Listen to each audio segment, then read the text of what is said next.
Les essentiels du bassin, depuis les cinémas grand écran à la Teste et aussi à Arcachon avec le directeur Patrick Gabet. Bonjour Patrick. Bonjour à tous. Alors on va évoquer 4 films, 2 films qui sont à l'affiche et 2 avant-premières ici au cinéma grand écran de la Teste. Avec tout d'abord, alors un film qui vient d'obtenir 2 Golden Globes, celui du meilleur film dramatique et celui de la meilleure actrice pour Jessie Buckley. Il s'agit de Hamnet de Chloé Zhao. De Chloé Zhao, exactement, qui avait déjà été plébiscité sur son premier long métrage, Les chansons que mes frères m'ont apprises en 2015, où il avait été présenté à Cannes dans la quinzaine des réalisateurs. Alors c'est un film qui a été produit par Steven Spielberg et Sam Mendes, avec à l'affiche le duo Jessie Buckley dont je parlais, oui. donc prix de la meilleure actrice, et Paul Mescal. Et Paul Mescal, vu dans Gladiator 2, dans le rôle de Lucius en 2024. Voilà, il y a également l'affiche Emily Watson. Ça se passe en Angleterre au XVIe siècle. Il s'agit d'une adaptation du roman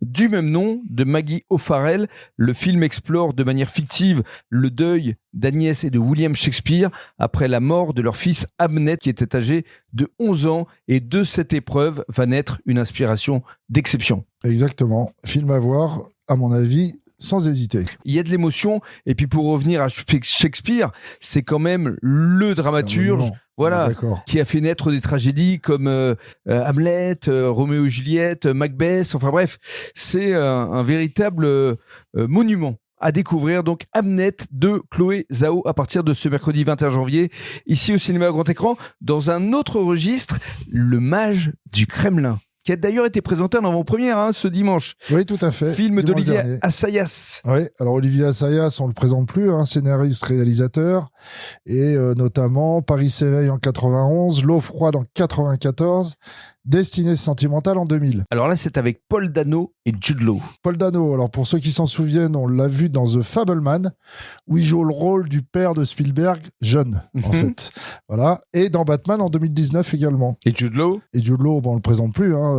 Premier film, Bienvenue à Gattaca, AI, Intelligence Artificielle en 2001 de Spielberg. Enfin voilà, acteur britannique talentueux. Alors on était en Russie, dans les années 90, l'URSS s'effondre, et dans le tumulte d'un pays en reconstruction, il y a un jeune homme à l'intelligence redoutable qui s'appelle Vadim Baranov.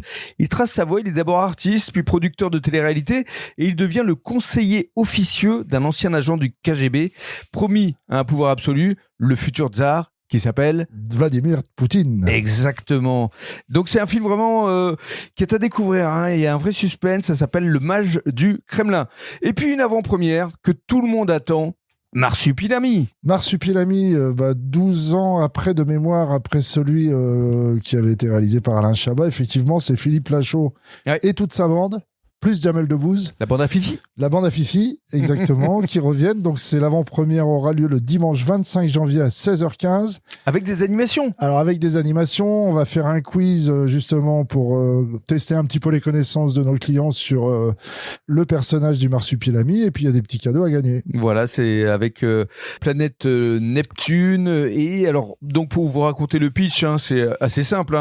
Pour sauver son emploi, David, donc incarné par Philippe Lachaud, accepte de ramener un mystérieux colis d'Amérique du Sud. Il se retrouve à bord d'une croisière avec son ex, Tess, avec son fils, Léo, et avec son collègue, Stéphane, quelque peu maladroit, et tout dérape lorsque ce dernier ouvre accidentellement, effectivement, le colis.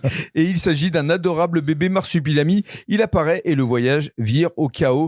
Il y a une très belle distribution, parce que, outre Philippe Lachaud, Jamel Debbouze et Tarek Boudali, il y a également Jean Reno, Gérard Jugnot, Élodie Fontin, Didier Bourdon, Alban Ivanov, Boudeur, Vincent de Sagna. Bref, c'est le film événement que tout le monde attend, et à venir découvrir en avant-première ici le dimanche 25 janvier à 16h15.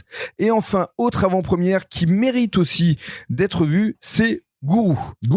Alors de Yann Gozlan, qui avait fait La Boîte Noire en 2020. Oui. Et c'était déjà à l'époque avec Pierre Ninet. Et c'est ce mardi 27 janvier à 20h30. C'est ça, avec donc Pierre Ninet, mais aussi Marion Barbeau ou Anthony Bajon.